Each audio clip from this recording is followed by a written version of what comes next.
Hello! Hi! Welcome to in my kitchen official. ఈరోజు వీడియోలో చూపించింది ఏంటి అని అనుకుంటున్నారా అండి? వీటిని చౌచౌ అంటారు. అలాగే సీమ వంకాయ అంటారు. అలాగే బెంగుళూరు వంకాయ అంటారు. నాకు తెలిసి మాత్రం ఇది ఆయుర్వేద ఆహారం అండి. ఎంత బరువునైనా తగ్గిస్తుంది. అలాగే డయాబెటిస్ పేషెంట్స్ కూడా ఇది చాలా మంచి ఆహారం అండి.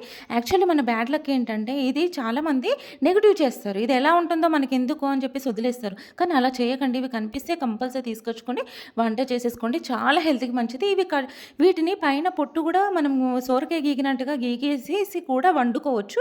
కాపోతే ఏంటంటే నేను ఒకదానికి గీకానండి. ఒకదానికేమో అలానే ఉంచేసాను పొట్టు. అలానే ఉంచేసేసి చూసారా అది కట్ చేసిన తర్వాత మనం మ్యాంగో కట్ చేసినట్టుగా ఉంటుంది గట్టిగా. కాపోతే లోపట స్మూత్‌గా ఉంటుందండి. మనకు మ్యాంగోకి జీడి ఉంటుంది గదా! అలా జీడి గూడా వస్తుంది. అది తీసి పక్కన పెట్టేసేయాలి. తర్వాత చిన్న ముక్కలుగా కట్ చేసుకొని పక్కన పెట్టేసేసుకోవాలండి. తర్వాత ఇప్పుడు నేను స్టవ్ ఆన్ చేసేసుకొని ఒక ప్యాన్ తీసుకున్నానండి. దీంట్లో 3 టేబుల్ స్పూన్ ఆయిల్ వేసేసుకొని అలాగే జస్ట్ మెంతులు ఎక్కువ వేసుకోకూడదు. జస్ట్ టేస్ట్ కోసం అనేసి మనకు హెల్తీగా ఉంటాం కదా! మళ్ళీ ఈ మధ్యలో చాలామంది హెయిర్ గ్రోత్ ఊడిపోతుంది అంటున్నారు కదా! అలాంటి వాళ్ళ కోసం కూడా ఈ మెంతులు అనేది జస్ట్ అలా చిటికెడు వేసేసుకున్నానండి. తర్వాత ఆవాలు, జీలకర్ర, పసుపు వేసేసుకున్నాను. ఇవి కొంచెం చిటపటలాడగానే మనం ఇప్పుడు ఎండుమిర్చి ఉంటుంది కదా! ఒక 2 అయినా 3 అయినా ఎండుమిర్చిని మనం చుంచేసేసుకొని ఇలా వేసేసుకొని ఒక్కసారి మనం అలా గరిటెతో ఒక్కసారి కలిపేసేసుకోవాలండి. ఇలా కలిపేసిన తర్వాత మనకి కొంచెం ఆ ఎండుమిర్చి అనేది రెడ్ కలర్‌లో అంటే కొంచెం గోలిన తర్వాత అవి ఇప్పుడు మనకి ఎల్లిపాయలు ఉంటాయి కదా! ఒక 4, 5 ఎల్లిపాయలనేది మనం దంచేసేసుకొని కచ్చపచ్చ చేసేసుకొని ఇలా వేసేసుకోవాలండి. అది మాడిపోకూడదు. జస్ట్ అలా పచ్చివాసన పోయే వరకి ఆ స్మెల్ వచ్చే వరకు ఒక్కసారి అలా కలిపేసేసుకున్న తర్వాత ఒక 3 కరివేపాకు రెబ్బెలు అండ్ ఒకటి మీడియం సైజు ఆనియన్ ముక్కలు అండ్ ఒక 4, 5 పచ్చిమిర్చి వేసేసుకోవాలండి. చిన్న చిన్న ముక్కలుగా కట్ చేసి నాకు పచ్చిమిర్చి అనేది చాలా రోజులు అవుతుంది. కొంచెం రెడ్ కలర్‌లో వచ్చేసాయి. వేస్ట్ చేయడం ఎందుకు అని చెప్పేసి నేను అదే పచ్చిమిర్చి రెడ్ అయినా పర్లేదు బావుంది, కారం ఉంది అని చెప్పేసి ఇలా కట్ చేసేసుకొని వేసుకున్నాను. అలాగే ఇదంతా మాత్రం ఆనియన్స్, పచ్చిమిర్చి మాత్రం రెడ్‌గా బ్రౌన్ షేడ్ వచ్చే వరకు కూడా ఇవి వేగాలండి. వేగితేనే బావుంటుంది. ఇలా వేగిన తర్వాత ఇప్పుడు నేను చౌచౌలు కట్ చేసి పెట్టేసుకున్నాను కదా!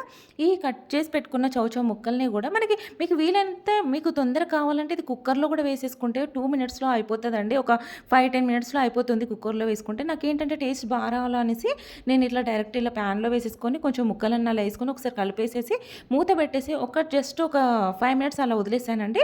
సిమ్‌లో పెట్టేసేసుకొని అలా వదిలేసిన తర్వాత ఇవి కొంచెం ఫ్రై అయినాయి ముక్కలన్నీ. ఇప్పుడు ఫ్రై అయిన దాంట్లోకి నేను ఒక కప్పు నిండా చిన్న కప్పు నిండా మనం గుప్పెడైనా పర్లేదు మనకు మీరు తీసుకునే విధంగా అండి. మీరు ఎంత తీసుకుంటారో మీ క్వాంటిటీ బట్టి మీరు వేసేసుకోండి. నేనైతే చిన్న కప్పు నిండా పెసరపప్పు అనేది ఒకసారి వాష్ చేసేసుకొని అందులో వేసేసుకున్నాను. అలాగే ఒకసారి కలిపేసి ఆ పెసరపప్పు కూడా కొంచెం ఆ ఆయిల్‌లో, ఆ పోపులో ఆ వేసిన ముక్కలల్లో కూడా కొంచెం ఫ్రై అవ్వాలనమాట.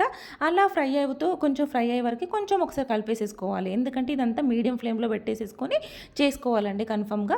ఇలా చేసుకున్న తర్వాత కొంచెం మనకు ఆ పెసరపప్పు కూడా కొంచెం మనకి ఫ్రై అయిపోతది కదా! ఇలా ఫ్రై అయిపోయిన తర్వాత నేను ఒక కప్పు పెసరపప్పు తీసుకున్నాను కదా! దీనికి ఈ ఒక కప్పు పెసరపప్పుకి నేను ఒక 3 కప్పుల నిండా వాటర్ తీసేసుకున్నానండి. ఎందుకంటే చౌచౌ అనేది కొంచెం మ్యాంగో టైప్ అన్నా కదా! గట్టిగా ఉంటుంది. కుక్కర్‌లో అయితే తొందరగా ఈజీ ఉడుకుద్ది. కాకపోతే నేను ఇది ఎర్లీ మార్నింగే వండుతున్నాను. సర్లే టైం ఉంది కదా! అనేసి సిమ్‌లో పెట్టేసుకొని అలా కుక్ చేసేసానండి. నాకు ఒక 35 మినిట్స్ పట్టింది కర్రీకి ఇలా వంట చేసుకోవడం వల్ల. కుక్కర్‌లో అయితే ఈజీగా 15 మినిట్స్‌లో అయిపోతుంది. మీరు అలా కూడా చేసేసుకోవచ్చు. ఇప్పుడు నేను దీంట్లోకి 1 కప్పు పెసరపప్పుకి 3 కప్పుల వాటర్ పోసేసానండి. పోసేసుకొని మంచిగా ఒకసారి ఇలా కలిపేసేసుకొని మళ్ళీ మనము ఒక 10 నిమిషాలు గానీ ఒక 15 మినిట్స్ కానీ మీడియం ఫ్లేమ్‌లో పెట్టేసి అలా మూత పెట్టేసేసుకోవాలండి కన్ఫర్మ్‌గా. మూత పెట్టేసుకోవడం వల్ల ఏంటంటే ఆ పప్పు కూడా మంచి నీట్‌గా ఉడుకుద్ది. ఆ చౌచౌ కూడా మంచిగా ఉడికిపోతుందండి. ఇలా నేను ఒక 15 మినిట్స్ అలా పెట్టేసేసుకునేసరికి ఆ వాటర్ అంతా నేను 3 కప్పుల వాటర్ పోసాను కదా! ఆ పోసిన వాటర్ కూడా మొత్తం అలా ఇనికిపోయి ఆ పప్పు కూడా కొంచెం మంచిగా ఉడికిపోయిందండి. చూస్తున్నారు కదా! వీడియోలో చూసిన విధంగా బాగొచ్చింది. ఇప్పుడు ఒకసారి నేను కలిపేసేసుకుంటున్నానండి దీన్ని.